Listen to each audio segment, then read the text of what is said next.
can I retire at 60 with $1.5 million? That is a good question, and figuring out how to retire at 60 with $1.5 million is an important thing to do, because obviously you're getting to a point, or maybe at a point, where your ability to continue saving is less impactful than the amount of money that you already have saved. And you are now closer to retirement, and maybe you're fed up with work and fed up with the corporate rat race stuff, and you are ready to be done, but you're wondering, can I retire at 60, which is a little early, with $1.5 million. And so here's some things to be thinking about. First thing is, what are your expenses?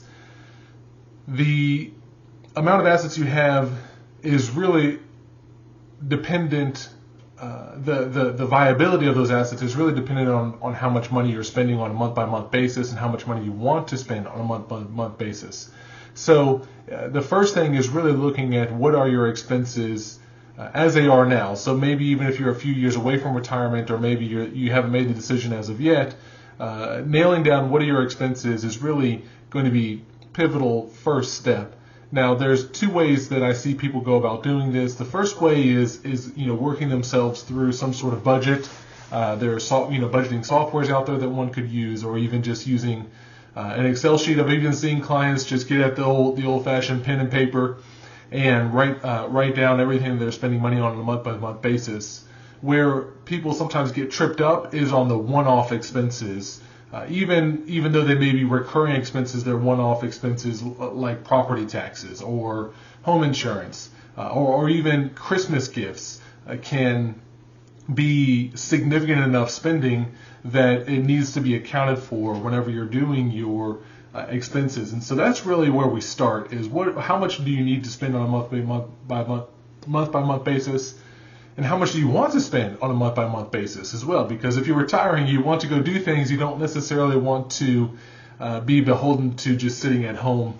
Some people do want to be at home and reading books or gardening or something of that nature, and that's great. But some of that stuff also costs money. You want to be able to buy books, right? And maybe build up your library. So things cost money, unfortunately. So we need to figure out how much are you living on currently, and how much you want to live on in the future or in retirement, and adding in those things, especially if you're planning on bigger ticket items like traveling or vacation homes or a boat or something of that nature. So that's step one. Step two is we want to add in any expenses, maybe take away expenses that would not necessarily be there in retirement. The first glaring expense that we need to add in is healthcare. Healthcare, as we all know, is very expensive, and if you're working for a company, your insurance may not be that expensive because the company is subsidizing a large portion of that expense. However, with your own private policy, the expenses can be very high, depending on where you live, what your health situation is, what type of health insurance you want. It varies widely depending on where you live, especially. So we want to do some homework, do some research on what are those expenses. Is it $500 a month, or is it $2,000 a month for your premiums alone, and then your out-of-pockets, your deductibles, your co-pays, all of that stuff. We need to figure out what's a reasonable estimate on your healthcare costs. And there are some alternatives as well as far as ways to save on health insurance in retirement. And I think I've done another post on that as well, so you can look that up. But we want to understand what the healthcare costs are, because that's going to be probably one of the main expenses in retirement. And that factors into that, can I retire at 60 with $1.5 million? If your health insurance cost is going to be $2,000 a month, that can be pretty impactful on your ability to retire with $1.5 million. So we need to know what the healthcare costs are. In addition, we also want to know any other expense that we need to add in. For instance, if you do plan on doing some traveling, or if you do plan on buying a vacation home, if you want to move, if you want to finally hire somebody to do all of the stuff around the house that you don't want to do anymore. So that's part of it. The other part of it is also the aging component. So retirement has 3 phases typically. The first phase is, I think I've heard people say it's the go-go stage. You're young enough, you're healthy enough where you want to do some traveling, you can go do things, see things, get out and about. So that lasts for a period of time. Depending on your age, if you retire at 60, that might last 20 years possibly. So that's a fairly expensive stage. Then the next phase is the slow go phase, which is basically you are slowing down in retirement. You're getting a little bit older. You've done the things you want to do. And so now you're just more of a homebody just because you're older and it's harder to get around and things of that nature, but you're still healthy enough to be able to do things around the house and all of that. And then the third phase is the no-go stage, or really can be one of the most expensive stages, because at that stage your health has declined in some form or fashion, maybe even cognitive disability or cognitive impairment has caused the need for further care to come in. And so that can be quite expensive, whether you're talking about a nursing home or in-home care or some sort of in-between type facility or what have you. There's a bunch of different options there, but those can be pretty expensive. And so we want to take into consideration those, especially a lot of folks don't want to be a burden on their family. So they don't want their family to necessarily have to care for them as they get older. So that factors into the assets that you have at 60 and how to go about thinking through that. So those are some of the factors that we want to think about adding into our projections as far as what your ability to retire at 60 with $1.5 million is. The next factor that we want to consider is inflation. Inflation is top of mind for all of us now. It's the beginning of 2023 as I'm videoing this video. However, inflation is something that's pretty much ever present. From 2009 until 2020, 2021, inflation really was not that big of a deal. It was really pretty low because the Fed was trying to keep it low. But there are these periods, as we've seen the past few years, where inflation can start to run off.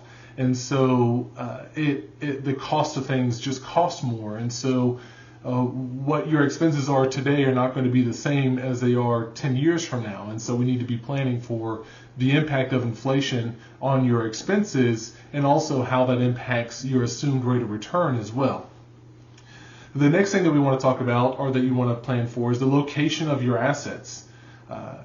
Depending on what type of account is holding your retirement savings, that $1.5 million may all be in one account. Maybe it's in your company's 401k, or maybe it's in 6 accounts. Maybe it's in a 401k, an IRA, it's an annuity, it's in a mutual fund, it's in some stocks. It's kind of spread out. It's in a bank account. Depending on the location of your asset, that's going to determine the taxability of that asset. And the taxability is going to be a big potential cost in retirement that we need to pay attention to. So if any sort of traditional retirement account, a 401k, an IRA, for example, that's going to come out, anything that you take out of that is going to be ordinary income. And so your ordinary income in retirement is basically you're adding up all of your portfolio withdrawals and any other sort of sources of income that you maybe have, Social Security or pension, for example. So we want to know the location of the assets will give us the guidance on how the taxation will work, and you want to plan for that expense in your projections and in your planning. We want to know that if you need to live off of $100,000 a year, you're going to really have to take out 120 or 130 or 140 depending on your location, taxation of the account, and all of that type of stuff. So the location of the assets is also pivotal, and the taxation of each of those types of assets. And the last thing, certainly, well, there's certainly more than this, but one last point that I guess I would make is when it comes to the investment strategy as well. So when you have that $1.5 million, the strategy that you implement to generate income is going to greatly impact your ability to retire. And the risk level, the location of the investment, but also the type of vehicles that you're investing in can greatly impact your ability to retire. So, for example, if you have $1.5 million, and let's say you have the same average return over a 30-year period, if you have negative years at the beginning of that period, that will greatly increase your probability of running out of money than if you had the negative years at the end of the period, even though it's the same average return. So if you start off in retirement and you have an immediate 20% drop in your assets, that is going to significantly impact your ability to have enough money to make it all the way through retirement. So having a prudent investment strategy that plans for the inevitable drops in the market, but you don't necessarily want to get too conservative, because the other thing that can eat away at your portfolio, like we talked about earlier, is inflation. So we have to kind of strike this sweet spot between growth enough to keep up and beat with inflation, but at the same time give you enough protection where as you're making portfolio withdrawals to produce the income that you need, it's not too significant of losses where it really hampers your ability to have a sustained amount of money for the rest of your life, especially in the years that you need it most. So those are 5 things that I can think about if you're asking, can I retire at 60 with $1.5 million?